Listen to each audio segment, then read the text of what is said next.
So yeah, we're going to be talking about investing in the U.S. I think I got about 24 slides.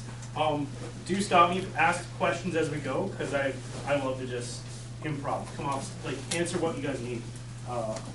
So who I am, Dean just mentioned, I am the host of Canadian Investing in the U.S. I'm also the host or co-host of Advanced Real Estate Investing Talk. This is an interview-based one and all about investing in the U.S. Actually, we started doing some stuff on investing in Mexico, investing in Europe, and different places, but investing outside of Canada, basically, we expand to because it's interesting. And then this one is if you more want to hear what I have to say, because we just talk about the topic. So it's a little bit different, right? Won't want to spend a lot of time on this. But I also teach courses. I won't spend a lot of time on that either. I live actually in Ontario. I manage all my stuff in the United States from Canada. Am I in the way of this slide thing? Let's look around here. But I live just in Wellesley, which is outside of Waterloo, Ontario.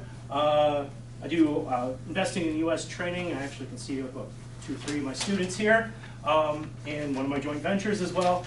And I also teach a course with Marcin Droz on doing multifamily real estate. So this one's based, the multifamily one's based on buying 25 to 50 unit buildings in basically Texas is where we focus. And my other program is focused on investing on 1 to 4 unit properties, right? The smaller stuff. So they're because it's just different. Lending's different. A lot of things are different. Anyway. I just wanted to bring this up because a lot of people see me on the podcast. They never see my family. So I do have a family. Whenever I go down to the masterminds, I go to conferences, I typically take them with me. We get a nice Airbnb with a pool, and they hang out at the pool, and I go work during the day and come back. But I think it's really important to have a family as part of this, right? As you're traveling around and everything. Would have been nice. Everyone turn upside down. Good idea. But anyway, first I want to get you guys excited with some of the stuff I buy, right? So these are some like actual properties that I bought. I normally don't go to see these properties at all, but we actually went to see down in, I think it was August, we went down to Dayton and Toledo and toured around about 15 properties that I was working on right now. I typically renovate about 15 properties at a time. We typically buy about a house a week. Tomorrow, Friday, I'm buying 3 houses. Last week I bought 1. The week before that I bought 1. So I'm very active, right? I'm not some guy who's just up here being a guru. I'm a very active real estate investor. So anyway, sort of cool. I think a lot of people don't realize that these sort of prices even exist in the United States, but we bought this thing for $17,000 cash. But it's a little bit misleading because we actually bought it for $9,000 cash. We had to pay $8,000 in back taxes, which works out to $17,000. We had a $60,000 reno. That is a duplex, so it's a side-by-side. It's 3,800 square feet. The bricks are probably worth $17,000 if we tore it down. We have this property now. We rent it for $850 a month per side, and we did a perfect burn and refinanced the whole thing out whenever we did it. And you can get lending. Don't worry, I'm going to talk about lending, but there is lending for Canadians down there. Other thing I love to do, my passion now, anything that's single family, I don't long-term rent anymore. I rent to own everything. So I love lease options, right? I love creative strategies, contracts for deed, subject to. I do a lot of creative things to buy properties for nothing. But anyway, lease option. This is what I bought. It was $40,000. We did a 6-month lease option. We need to give the tenants a 2-month extension. So it's the 8-month lease option. When we sold this, we didn't need a realtor because we had a rent-to-own buyer in there. So we saved some money there. We renegotiated the property management fees. Typically I pay 8% in the United States, but I paid 4% because the property manager wasn't in charge of doing anything. Right? The tenant was so motivated to pay their rent, they put a $10,000 deposit, I think it's $10,000, yeah, $10,000 deposit on the property. If they didn't pay their rent by the 15th of the month, they lost their $10,000 deposit. You want to talk about a motivated tenant to pay their rent? We add that into our lease option contracts, right? So all the property manager was in charge of was basically a portal to collect the money. We moved it so the tenant was in charge of all the maintenance, right? We renovated the property lightly for $8,000, cleaned it up, made it look nice. So we had a nice higher rent. Typically when I do a lease option, we charge about $300 above what the highest market rent is for the area because they're getting the benefit of the property. We're going to give them a credit of $100 back every month of that when they close. If they don't close, they don't get that money back. If they don't close, they don't get the $10,000 back, right, their deposit. So that gets sunk into the property. Higher rent, deposit, we have the exit strategy of 6 months. Typically they're 3 months, or sorry, 3 years that we do, but every once in a while you get one that's a sweet deal that you can get somebody in and out. One thing is, in the US, when people are moving all over the country, because there's all kinds of big jobs going in, like they're building an Intel plant in Columbus, people are flocking to Columbus right now because of all the work. Whenever they move there, they may have been homeowners in California, say. Whenever they move to Ohio, they can't get a mortgage, right? Because they have to show 6 months of job experience as part of the qualification for the mortgage. So they're perfect candidates to be lease option tenants for you. They have already been homeowners, they're selling a house in another state. You know, those are the perfect tenants, right? And that's why we did 6 months. You can find those people moving to those areas, then you can put them in 6 months, right through the whole thing. It also changes your whole tax strategy too. Instead of having ordinary income on a flip, you're talking capital gains, right? So you're gonna save some money there too. But yeah, anyway, there's some quick stuff. We're gonna keep moving through this. This is a date and flip we did. Purchased. Anyway, HGTV number $67,000, and you're only coming up with, I don't know, 90,000 bucks to do this. So the numbers are pretty good for returns. And we do Florida as well. We do Alabama. Actually, I think it's my next slide. We're getting there somewhere. Maybe I don't have that slide. Or was it my first slide? At the start? Oh, yeah. So we do Alabama, Indiana, Missouri, Ohio, Florida, Michigan, and we're doing Texas now too. Anyway, back to there. Okay, so HGTV numbers, it doesn't include the realtor to sell it. It doesn't include the utilities. We had no carrying costs. I typically run in cash when we're talking about the small properties. When we run in Florida, we're doing the $300,000, $500,000 houses. We use mortgages then, right? We'll do a construction loan or fix and flip loans, what they like to call them in the States. So if you guys aren't sure why, if there's any advantages to the States, well, first of all, you saw some of the cheap houses, right? And there's that huge opportunity there. But if you're an Ontario landlord, when I was an Ontario landlord, I was at the landlord-tenant board all the time. I used to have a portfolio in Cambridge, Ontario, Kitchener, Ontario, and London, Ontario. And I sold it all 2 years ago when the market was up. But it's hard, right? You're gonna have to just do proper screening. But in certain places, and this isn't a United States wide, certain states are landlord-friendly, certain states are tenant-friendly. So if you're gonna go into one of these landlord-friendly states, you can raise your rent, like, depending on the state. If there's 2 different kinds of rent collection, the way it goes. A lot of them is contract states, so meaning you can only, it's almost like renting a tool from Home Depot. You hold it for a month or whatever if you order a piece of machinery. If you return it early, you still are entitled, or you still have to finish your contract. You still owe the whole year, right? Even if you return it early. Whenever that's over, you can change the rent to be whatever you want. Right? And there's other states that are notice states. You just have to give 60 days notice and you can change the rent to whatever market rent is. You go too high, they leave, right? So they want the market to flow in certain states. But that's not across the board. There is still rent control in the United States. There is all that fun stuff as well. But so just do your homework before you're going in there, right? The other thing, when I'm defining landlord laws and talking to property managers when I'm setting this up, is evictions. How long does it take to do your evictions? How easy is it to do them? Because it depends on states. The states that I work in, it's easy to do. That was my biggest problem I had when I was investing here. I was getting in the landlord-tenant board too often. So for me, that was really important to do this.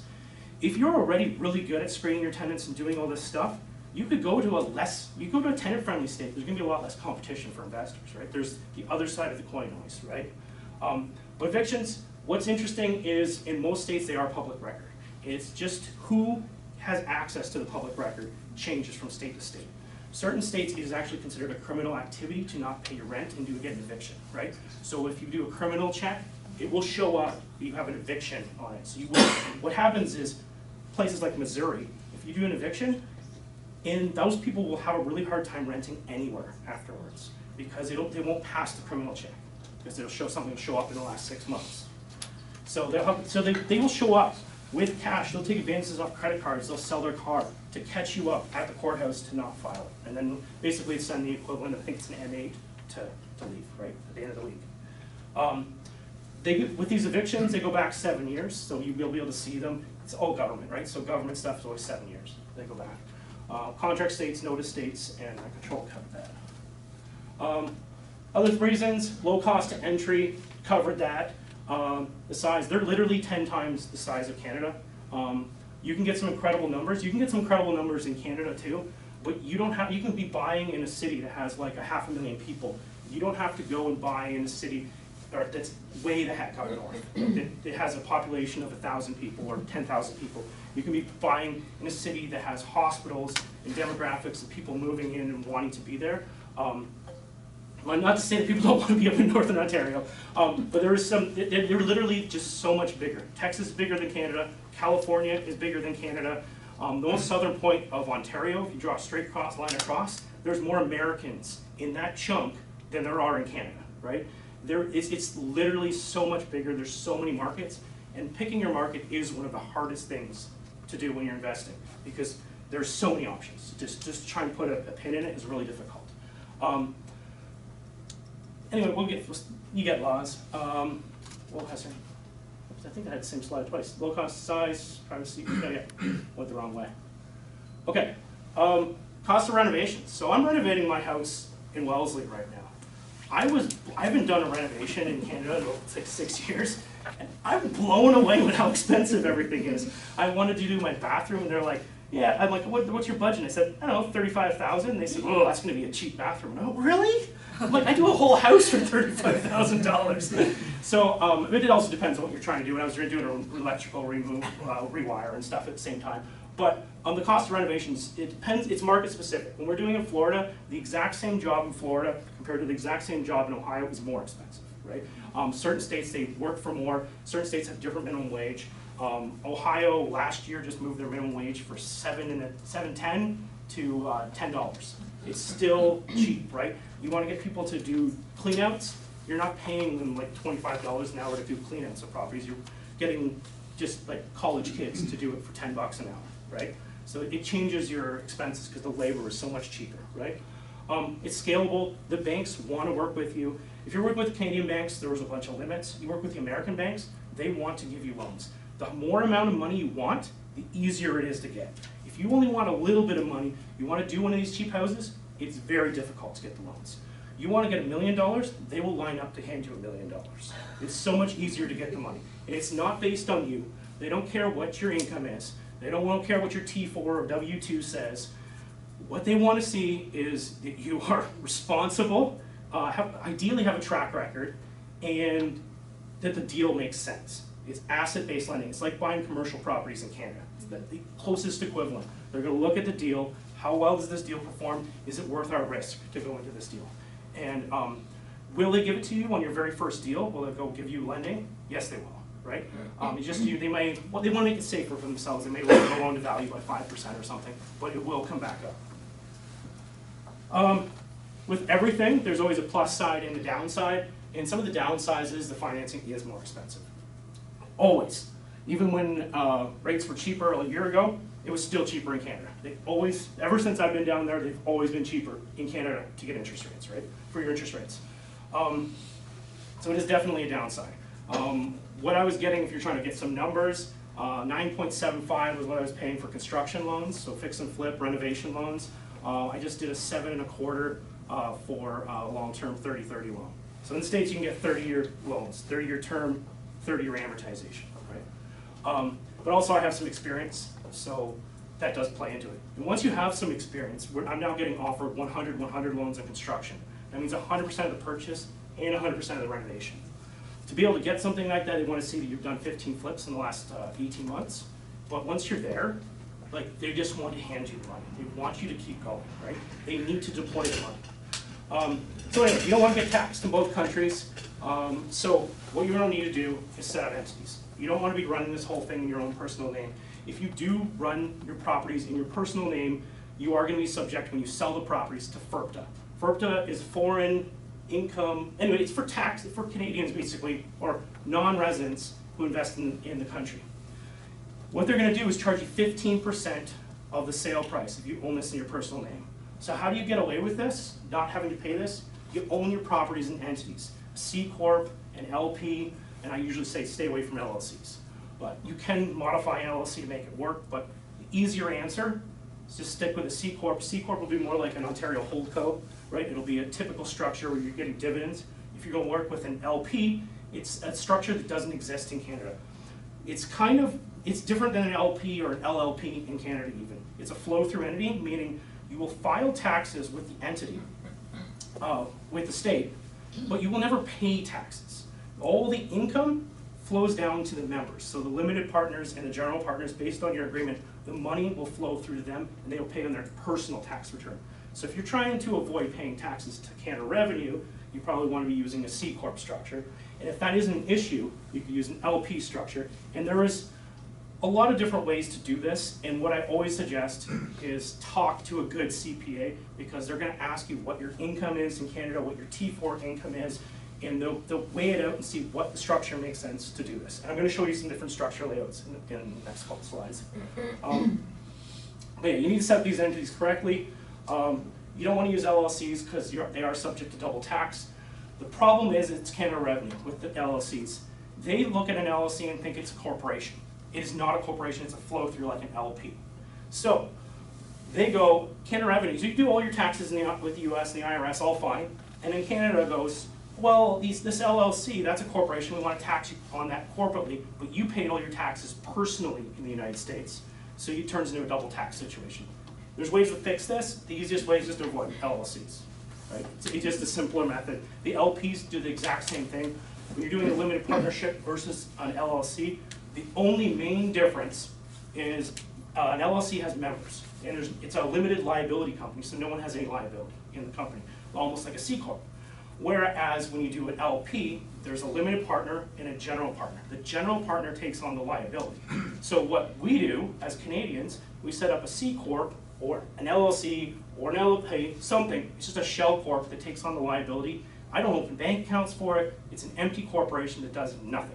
And that will take on the liability. It actually works, which doesn't make it easy. It's just kind of crazy that you can do that. And then you take all the limited partners and you put yourself on the limited partner side. And I actually have a diagram of this, which will work better. But once you're on the limited partner side, then you take the liability away, just like an LLC. So the only difference is you're going to have to set up a second structure compared to an LLC. Right? With the C Corp, take away the liability. When you file your taxes, I just threw this in because it's the most common question I ever get about taxes.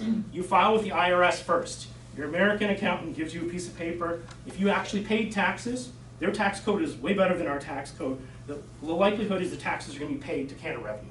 They're going to say you weren't taxed enough. Their amortization schedule is much shorter, so you can write off a lot of stuff a lot faster. They force you to take depreciation. You're not forced to take depreciation in Ontario or Canada. So, but what happens is you end up running pretty close to the line, and you'll end up paying your taxes in Canada. As basically, they're going to treat you properly like sitting in Canada.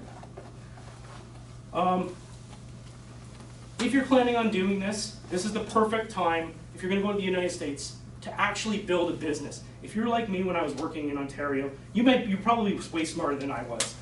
But I did a lot of stuff, I did a lot of work. Things didn't make sense, there wasn't operations, there wasn't systems all set up. And what I ended up doing was way too much work. I was working all the time. If you figure out how to do this, investing in the United States, part-time while you're doing this, then, like if you're like me, then when you actually quit your job and you're doing this, guess what? I can run this business part-time. And I've set up systems because I had a job. I needed to figure out how to do this in between. So I needed to make my time very efficient. There's tons of books on this, but it's the perfect time to start setting the systems up when you're starting a brand new company. Basically, that's all I'm trying to get to with all this. Set up systems. I got it so I was renovating about 20 houses a year when I was working part-time, or when I was working full-time in Canada, and I was doing part-time real estate in the United States. I was doing 20. And now that I don't have that job, you can scale it way up, right? So what are you going to need to get started investing in the United States? You need a bank account. This used to be the easiest thing to possibly do. You used to be able to send an email, that set it all up. There's been a lot of fraud go on, and now a lot of cases they're making you go to a bank and actually sign in person. My bank, I bank with primarily in Alabama. I could just send them an email and they could set up everything up, but that stopped in the fall.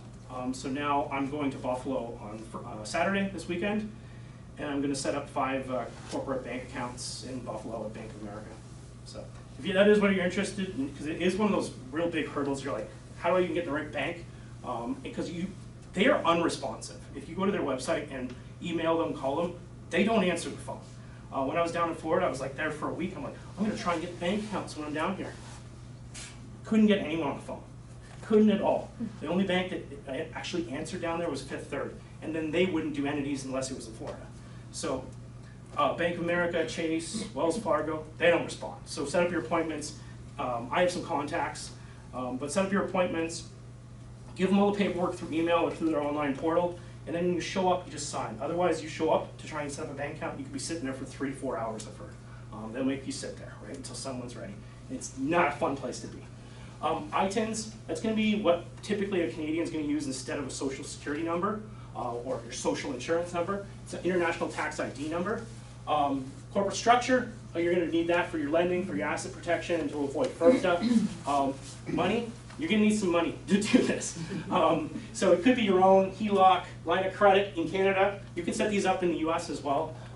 Banks, private money, or joint venture, right? So you can find your money in other places, but it's one thing to get figured out before you go.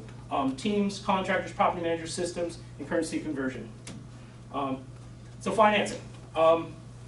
If you're using the Canadian banking system, because it still exists down in the US, it's still on the American system, well, maybe not the Canadian banks, the Canadian banks in the United States. So I'm talking TD Bank, not TD Canada Trust, TD Bank, RBC Bank, BMO Harris, CIBC, HSBC, Desjardins, National, they're all down in the United States as well, right? They still have their other branches. If you want to go there, they have a property limit of 4 right now. 4. That includes 4 properties in your personal name. If you own a house here in Canada, that counts. If you have a rental property in your personal name in Canada, that counts too. So, full disclosure, how many loans have I done with Canadian banks? 0. I've done tons of loans down there. I've never qualified from day one to be able to do this. But if you are, this is the cheapest, highest leverage money that you'll get in the United States is working with the Canadian banks, because they will factor in all your Canadian stuff, right? And not ding you on it, right? So like some of the American banks. So I list the banks. You're going to be personally qualifying for these loans. They won't loan to your entities, right? They're going to force you to loan to yourself, right? So you're going to personally qualify. Same things, the debt service ratios, DSCRs, you're going to do the whole qualification just like a property sitting in Canada, right? The only thing is there is no, what do you guys have in Canada? The stress test. There's no stress test. But besides that, it's basically the exact same qualifications to work with the Canadian banks down there. American banks. So like I mentioned off the start, I kind of covered this a little bit when I started, because I like to go off slide. American banks, asset-based lending, so it's based on what the asset's generating, how good of a deal finder you are. Construction loans typically are 90-100 loans, 90% of the purchase, 100% of the renovation is the most common. If you're new, it might be 70-100 or 80-100, but even probably by your second deal, you can probably get up to a 90-100 for your projects. My first project was 90-100, but that was also years ago when things were a little looser, right? COVID tightened stuff up. And the other thing is, it's for construction loans, 90-100, but there's a secondary criteria that the banks never really tell you about until you get your loan docs. And 70% of the ARV is also the max they'll lend. You have to mean, they're going to give you the lower of those 2 criteria, right? So something to think about. It runs all on draws. It's not like a line of credit you can just access as your bank account, pay people. You're going to have inspections, draws, and you have to pay for these inspections every time.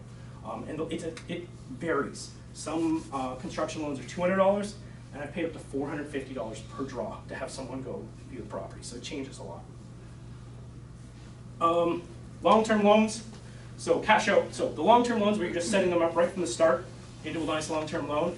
The cash out refi loans and the blanket or portfolio loans, I'm going to kind of bundle them all together, right? But they are different, right? Well, maybe I'll start with that, what the differences are. It's risk. Cash out refi, you don't have any money in the deal. If you've done a perfect BRRRR, you've done this properly, there is no money in the deal. So if you have no skin in the game, if stuff goes wrong, you're a flight risk. You're just going to say, screw it, I'm out, right? If you have money in the deal, like a long-term loan, then there's less risk for the lender. So the interest rates, the leverage, it's going to be better with the long-term loan, right? You just have to be prepared for that, because that's everything is assessed on risk. Terms, so what they're offering a lot now is called 5/1 ARMs, which are adjustable rate mortgages. They are not like an adjustable rate mortgage in Canada. What they mean is 5/1 means for the first 5 years, your rate's locked in, and then it's going to change every year on the renewal date. They also offer 3/5 ARMs, and that means you're going to have 3-year loan commitment, and then every half year your rate will change. And it can base it off of different things. But it could be off the Fed rate. There's a bunch of different rates, so you have to read your documents because they base off different things each time. And obviously the 30-30 loans, 30-year term, 30-year amortization, these are going to be the savior. If there is a recession, you can ride it right through.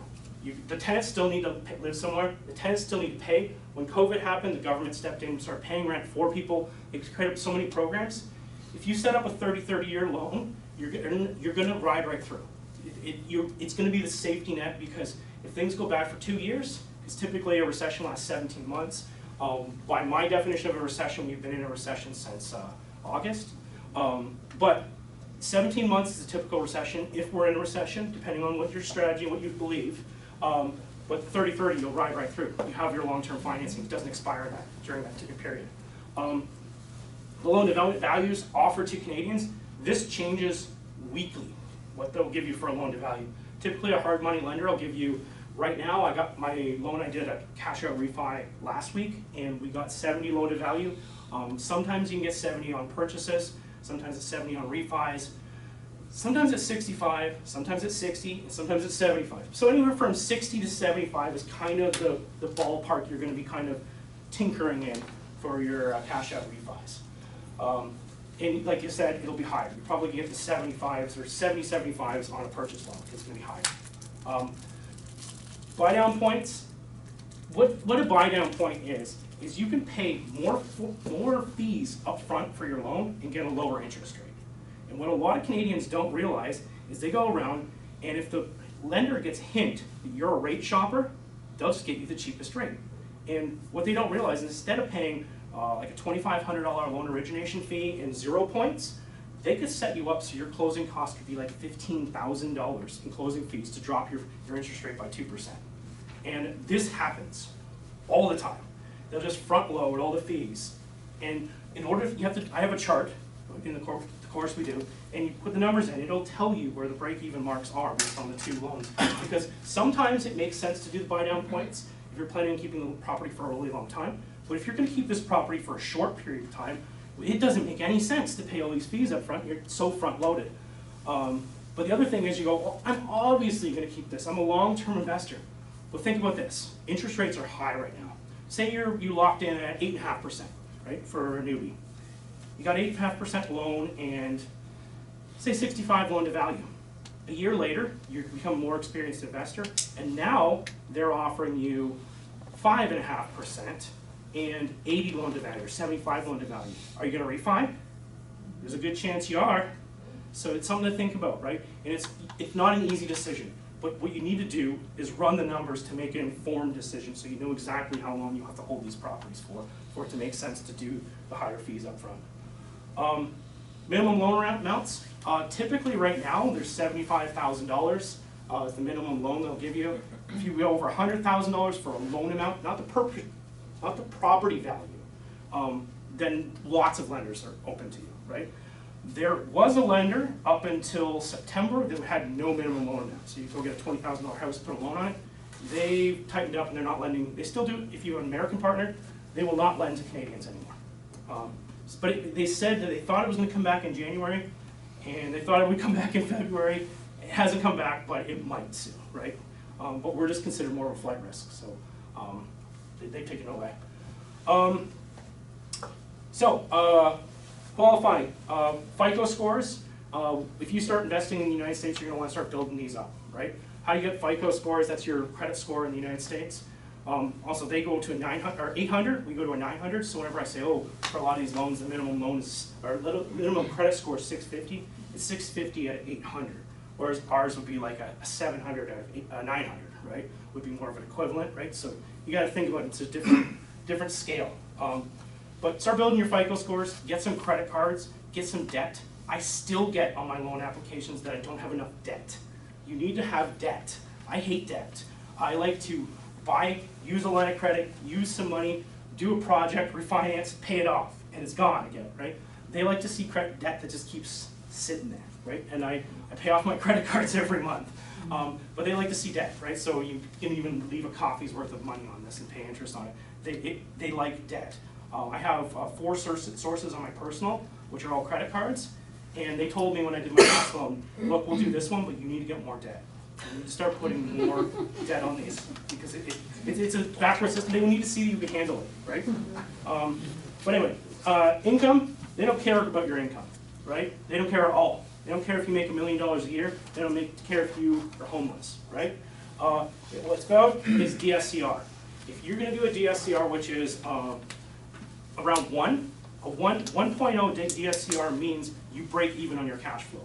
A 1.1 is where most lenders will come in and be interested in you. If you get up to 1.3, everyone's interested in you. So you can see how if you bought a property that the loan is going to be over $100,000 and you got your DSCR over a 1.3, the world's your oyster. If you make it cheaper, you do other things, you're going to make it harder for yourself on top of already being a Canadian, right? Closing fees, like I talked, there's so many fees in the United States. They will fee you to death on these loans. Points, origination, processing fees, title fees, servicing setup, like that's the collection, the company that you pay every month and then they pay them. They'll charge you fees to set that up too. Impound fees, that's your escrow amounts. They're going to hold your principal, interest, tax, and insurance, and then they'll pay it out, the servicing company, right? So they're going to charge you that, and sometimes they'll charge you 6 months up front, your interest and principal payments, way ahead.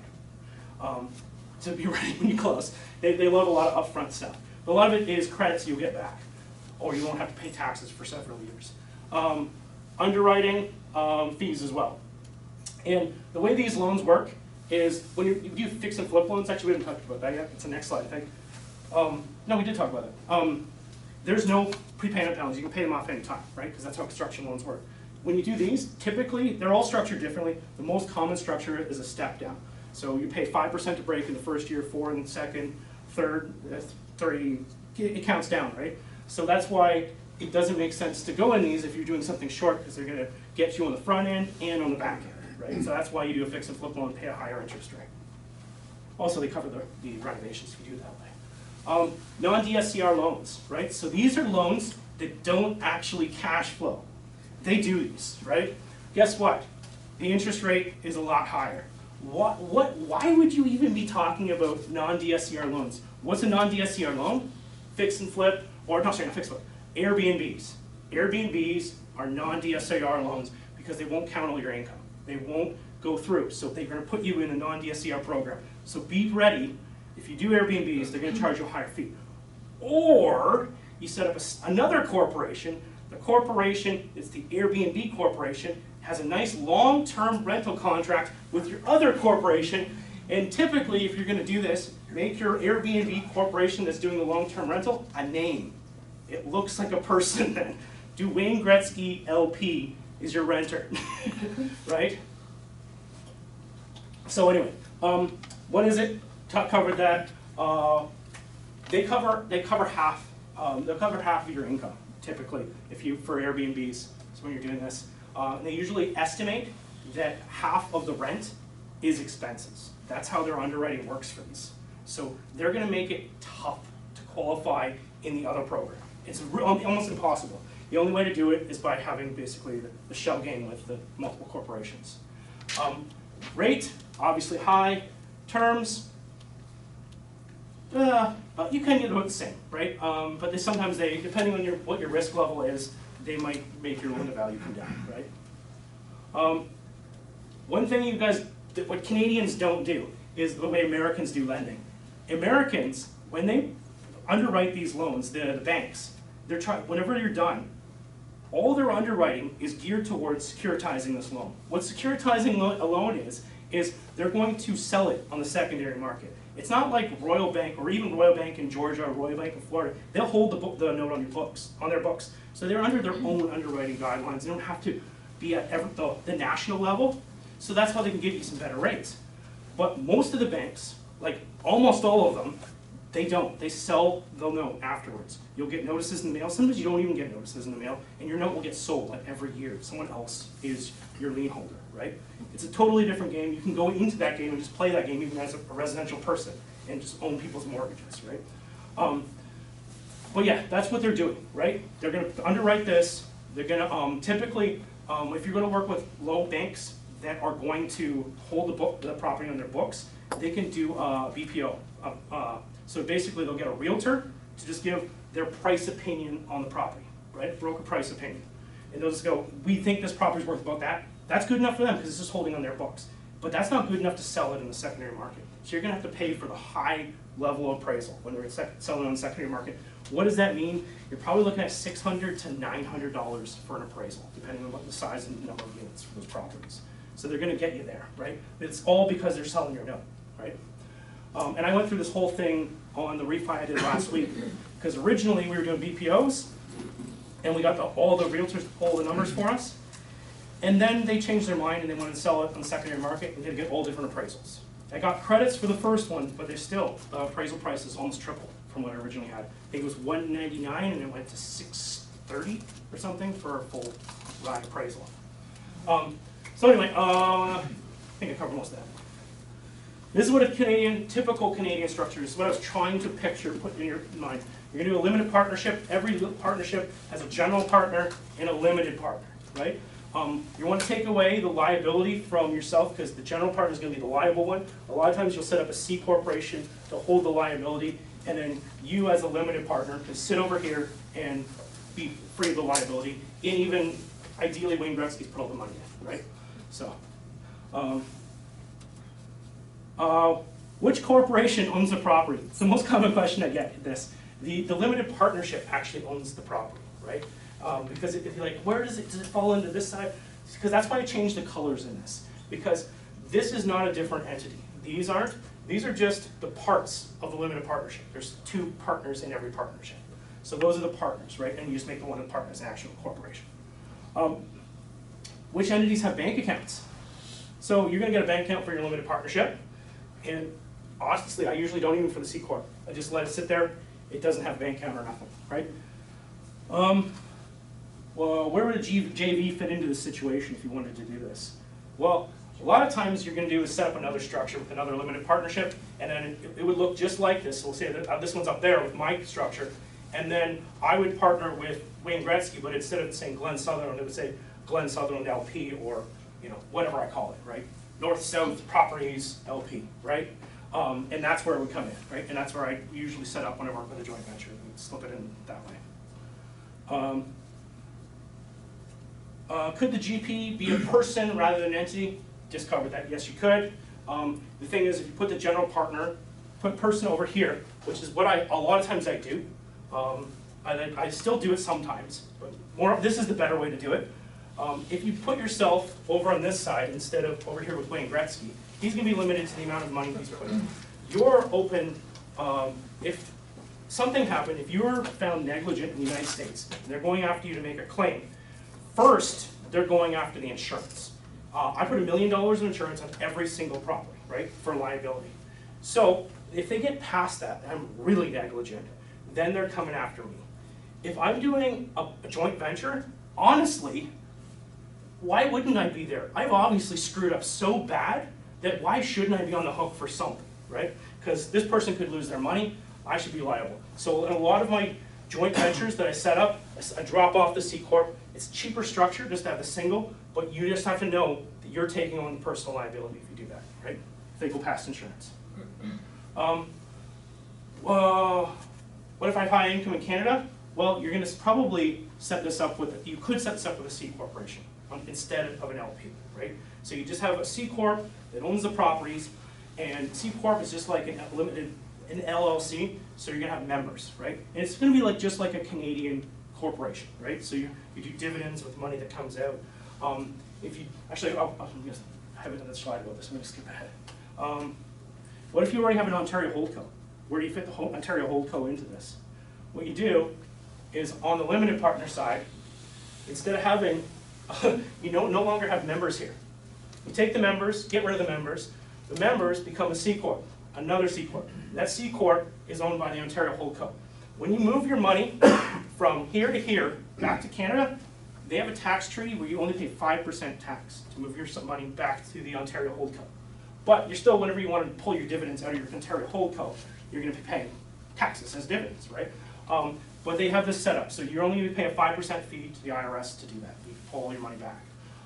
The thing is, like I said, a lot of times it's Canada Revenue that's going to take the money anyway. So a lot of times you'll have the same sort of structure, and people are doing this to try to avoid taxes, and they're not actually going to move the money back to the Ontario Holdco. And what they'll do is, if they want to have money go back to their Ontario Holdco, which is, I have a structure like this, they're going to charge a management fee. The Ontario Holdco is going to charge a management fee to the corp, and the reason is so you get some money to go up there. The reason I'm trying to move that money up there as a management fee, then I don't have to pay 5% tax, and then I'm going to have the Ontario Holdco actually never make a penny of money. My plan is to put vehicles in the Ontario Holdco, sitting here in Ontario, and I'm going to pull back enough money just to make vehicle payments so I don't actually run it anything. Just lease all the vehicles, so it's 100% write-off. Ontario never pays any tax at all. Kind of went into a long rant. If you're interested in this, my course, and there's also, I think there's 3 people in the room that have taken my course. Yeah. And it's, this is what we cover, this is all the topics. It takes about 20 hours to get through it. And it's just like this. It's me talking for 20 hours. Only instead of spending one slide on talking about corporate structure, we're going to spend half a week. So we spend half an hour on that, and we're going to actually bring in the CPAs and everyone to actually give their professional opinion, and then they get time with the CPAs to branch off and do their own thing. But anyway, don't want to spend all the time on my course. Oh, I did create a course code. If you do want this course for a week, I created one called Great. You get $500 off. Of course, it's $2,500, but you get so it makes it $2,000. And that's it. Are you able to field a couple of questions if anybody has them? Does anybody have any questions for Glenn? Sure, go ahead. I'm a fan of the podcast, by the way. Thanks. I have a question. Have you considered becoming an American resident from a tax perspective, or It's a good question. So, do you want to move there? no. I have kids. I don't want them in that school system. Okay. But I did go through the process of an E2 visa, right? Which will get you your social security number, and basically I can be in the United States or Canada as much time as I want. Honestly, that's all it really gives you, right? Because it's typically, you're still considered a foreign national. You are a Canadian, even if you have that visa and you're living in the United States. So, I didn't finish the process. I'm over 90% through. I've spent the money, but I just have to, at this point, all I have to do is rent an office space and buy some computers, and then they'll give me my, but there's no point to it. But like, I'm planning on staying in Canada, they won't change the lending. The only way you get that to go into true American financing is you have to start walking and talking and lying like an American. What do I mean by that? You gotta go get yourself an American driver's license. You're gonna have to have everything American. You're gonna have to mislead the lenders that you're an American, right? You're gonna have to show the FICO score, get it all up, so they just don't check anything, right? If they ask for a passport, you're done, right? Because your passport's Canadian, that means you're foreign national, and you're in the foreign national program.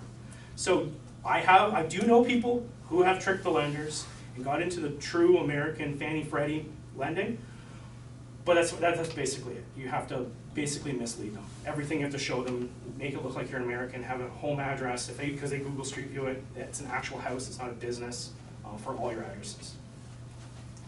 Okay, I got a couple of quick questions for you. Yeah. You have worked hard over this time to build a stable of contacts. You have managers, you have banks, you have all of that. In order for any of us to leverage that, we should, you should be compensated, obviously, because you've put that time in. How do we leverage those contacts? Is it joint ventures? Is it taking the course? Or is it either of those ways? Even people who take the course, I give the same answer. You can leverage some of my teams. My team in Indianapolis, they have the ability to expand. They're a large company that can do a lot more. My team in Huntsville, Alabama, they have the ability to expand. They can take on a whole bunch more customers. My team in Ohio, Toledo and Dayton, they have the limit of doing about 15 houses at a time. And I usually have 15 to 20 in their pocket, so that they're completely booked. I have given it to some of the students. They've called them up and talked to them, and they've gone to a point where they just work with like 2 of us now. Okay. 2 investors take the whole thing. My team in Kansas City, it's tiny. Like, they just don't have the ability to do it. It's really 3 guys and a property management firm, and I only do one house at a time with them because that's all they can handle, right? So they're not really a scalable model, right?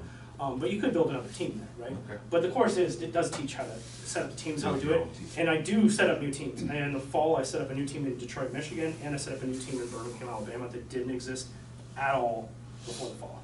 Okay, awesome. And my next quick question is, I would have a problem being removed from the process down there, so I guess for each individual project, you would have a project manager looking at, you mentioned those kids doing the rehab, $10 an hour, you would hire them. Somebody would have to manage them. Yes, yeah. So, yes, you're gonna have to hire somebody. You have to have somebody check the work. When you're starting, one of the cheapest, easiest ways, well, not cheapest, that's misleading, but you could do a fix and flip loan. Fix and flip loan is gonna only pay for work completed. You basically, the most you can lose on it is your deposit you give to that contractor to get started, right? Because they're not gonna pay for the work, it's gonna, like, meaning they could still have overages and add-ons and all that stuff, but they can't like do you send them money and they just run off, right? Because you're only paying for work that's already done. Right. So there's that way, and there's other ways, hire your, like, a lot of times property managers will work as project managers. They can usually change their fee structure because typically they're paid as a percentage of the rent, there's no rent. So a lot of times you can bring a property manager and they can manage the property, right? Sometimes realtors will do it. I get leery about that, I know you guys are realtors. It's all good. Some of them are, if they're really good realtors, they're busy, Yeah. right? So how much time are they going? It depends what you need from them, right? If you just need someone to stop by twice a week, and within their area, they'll stop by and take some pictures for you. If that's what you're looking for, sure, right? It depends what you need. Sometimes like a lot of times I get away with stuff like that because I'm like, if you're very detailed about what you want them to do, you just don't say, go take pictures. You say, go take pictures of every corner of the baseboard trim because he said the baseboard trim's done. Look for problems. Like, I don't say just go take pictures because that's useless. So you can be specific and get someone cheaper. All right, we got time for one more question. And there will, to be clear, there is going to be networking in between, and then hopefully Glenn might be available afterwards as well. So, but go ahead, you had one more question. I've just finished my LP setup for Florida. Yep. Do I need LPs in each other state that I might be interested in, or will Florida LP cover myself elsewhere? That's a good question. We do cover that in the course too. But what's going to happen in that situation is it's going to come down to what your plan is, how many properties you're planning on doing. If you're just going to like, oh, I'm mainly working in Florida and I just want this, a place in Texas and a place in wherever, right? Then what you probably would do is get permission to operate in the other state. It's usually like $200, $300, and then you have to set up a full entity, right? But if you're going to be doing a whole other business in Ohio, say, then you probably should set one up anyway because you don't want to have too many properties in one corporate structure because if they get through this whole, because the reason you built this was to build a nice wall, but if they do happen to get through that, there's so many properties to go after. You make yourself a big target. If you only have, it's not even the number of properties, it's the value of the properties. So if you whatever you're comfortable with, 400,000, a million, whatever you want to put in a single entity, if you're planning on doing a whole other thing, I'd say set up a whole other structure. Because that's how I started. I started with an Alabama entity, and then I got permission to operate in Indiana, Alabama, Delaware, and Ohio. And it's stupid because as I grew, I just had to set up an Ohio entity, and then I had to set up a Missouri entity. And then what I did was then I deeded the properties into the other entity. And you're like, why the heck did I pay for permission to operate at the start? But sometimes it's a half step from going there, so you can change it later. All this stuff can be fixed and changed later too. You mess it all up. All right, that was awesome, Glenn. Thank you so much. Take an opportunity, guys. His contact information is here. Take a picture with your phone if you want to get a hold of Glenn. Before you leave, Glenn, I want to say thank you for you spent the evening with us, so we wanted to give an evening back to you. So we've got a bottle of wine and we've got a card for a restaurant, so you and your family can go out for dinner and enjoy. Awesome. So thank you very much. Appreciate it. Yeah. So let's hear it again for Glenn. All right, we're going to take 10 minutes to stretch our legs. I see there's some people in the back. I'm going to make sure I get some chairs for you for the second part here. Take 10 minutes. There's water over here, washroom on the side, and we'll have our second speaker get